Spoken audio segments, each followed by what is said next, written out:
Într-o lume care promovează și admiră siluetele perfecte, talia subțire, musculatura tonifiată, a-ți fi foame și a mânca aproape că ajunge să fie ceva rău. Foamea devine ceva ce trebuie păcălit. În realitate, foamea fizică este o necesitate normală și un semn că organismul are nevoie de energie. Ce faci însă dacă ai mâncat de curând, dar ți-e foame din nou și ai ciugulit ceva? Iar asta se întâmplă constant. Sunt doctorul Șerban Damian, nutriționist la Centrul Superfit din București și în acest video discutăm despre posibilele motive ale senzației permanente de foame și ce soluție există pentru a o ține sub control. Simplificând lucrurile, foamea apare când grelina, numită și hormonul foamei, semnalează că organismul are nevoie de energie, adică de nutrienți. După ce mâncăm suficient, organismul eliberează leptină, hormonul sațietății. Foamea fizică se instalează treptat și se resimte prin semne cum ar fi senzația de gol în stomac sau chiar zgomote caracteristice, dureri ușoare de cap, nervozitate sau oboseală. Simți că ai mâncat orice, fără preferințe pentru anumite alimente. Iată câteva motive pentru care ți-e foame în mod constant.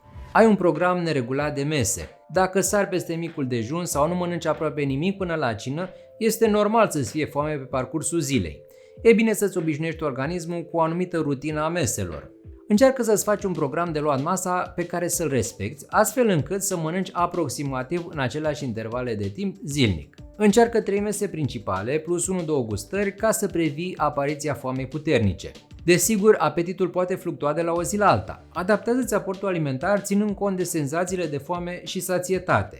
Nu consumi suficient de proteine, grăsimi sau fibre. Proteinele contribuie într-o mare măsură la senzație de sațietate, astfel că e recomandat să le ai în meniul la fiecare masă, fie că provin din surse de origine animală, carne, pește, ouă, lactate sau vegetală, fasole, năut, semințe, cereale integrale. Proteinele cresc secreția hormonilor responsabili de sațietate, diminuează secreția de grelină și cresc efectul termic al alimentelor, astfel că te vei simți mai sătul după ce ai terminat de mâncat. Dieta foarte săracă în grăsimi ar putea fi o altă cauză a poftei de mâncare crescute. Lipidele reglează apetitul, deci nu le exclude, ci asigură-ți-le din produse ca somon, avocado, sardine, ton, nuci, semințe. Evită prăjirile și grăsimile trans. Și consumul de fibre este de folos pentru sațietate, în special fibre solubile, fulgi de ovăz, semințe de in, cartofi dulci, fasole, linte, care se dizolvă în apă și formează în stomac o substanță asemănătoare cu un gel. Alimentele bogate în fibre încetinesc viteza de goliere a stomacului și astfel țin de foame mai mult timp. Dormi insuficient. Pe lângă impactul negativ asupra sănătății, lipsa de somn influențează foamea și consumul de alimente. Prea puțin odihnă reduce nivelurile de leptină, hormon responsabil de eliminarea senzației de foame, crescând nivelurile de grelină.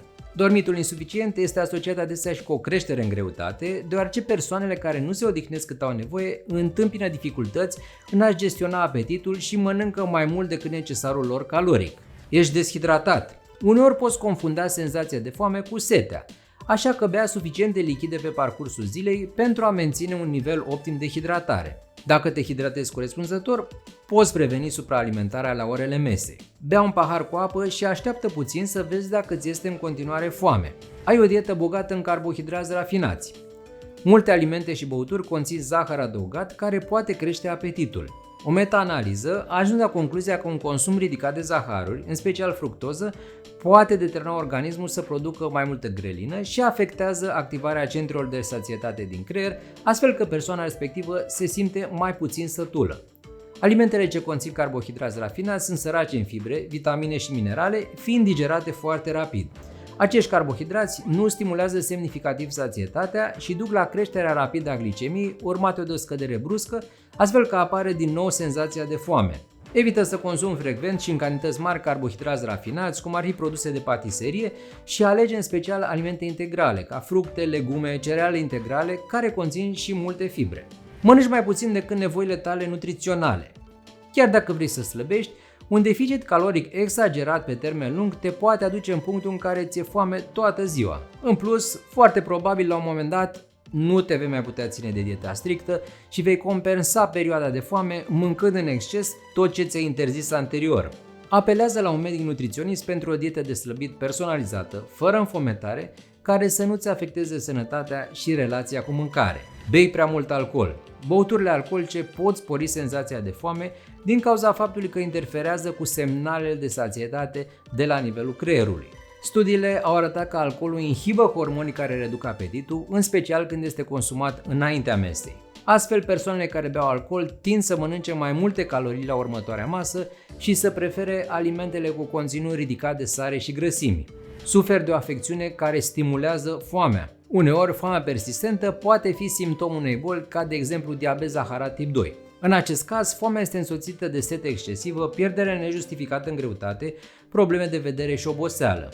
Hipertiroidismul este de asemenea asociat cu o foame crescută, deoarece supraproducția de hormoni tiroidieni stimulează apetitul. În alte situații, foamea frecventă poate fi cauzată de anxietate sau depresie. Iei medicamente. Anumite medicamente te pot face să-ți fie foame mai des. Printre acestea se numără antihistaminicele, care tratează alergiile, unele antidepresive, medicamente pentru diabet, corticosteroizi și medicamentele antipsihotice. Dacă apetitul crescut a apărut după ce ai început să iei aceste medicamente, vorbește cu doctorul pentru a vedea opțiunile de tratament. Ești stresat. Stresul în exces crește nivelul de cortizol, hormon care stimulează foamea.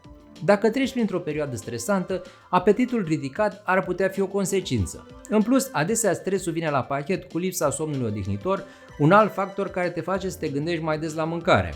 Pentru a evita să mănânci în exces din cauza stresului, poți găsi modalități de relaxare care nu presupun consumul de băuturi sau alimente. Plimbare, dans, sport, meditație. Te afli în faza luteală, dacă ești femeie.